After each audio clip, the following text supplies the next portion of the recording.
in this video, I want to share with you guys my top hair fail and how I recovered. Number one, my hair fail was, are you ready? Are you ready for it?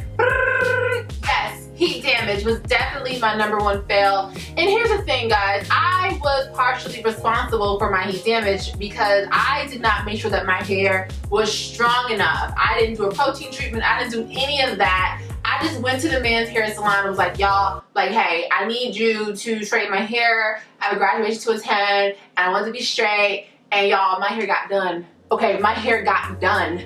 So heat damage was definitely partially my fault, but on the brighter side, let's talk about how, we can recover from this. And this video doesn't have to be, long or anything like that. Like, we're going to get straight into it. Number one, deep conditioning. It does so much for our hair. It's so crazy. Like, our hair receives so much nourishment and vitamins and moisture when we faithfully deep condition our hair. I like to do it, I recommend once a week, because what happened was when my hair was heat damaged, I saw that after deep conditioning my hair for at least 2 months, not all of them, but some of my curls actually start to revert back and they recovered.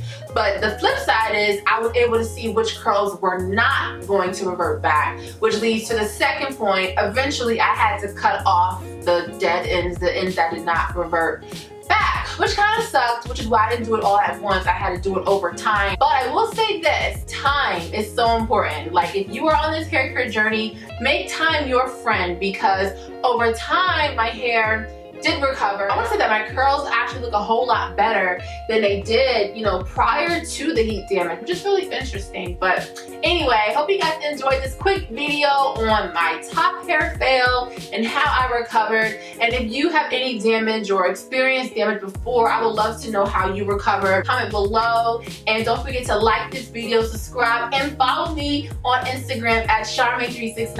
All right, I'll see you guys soon. Bye.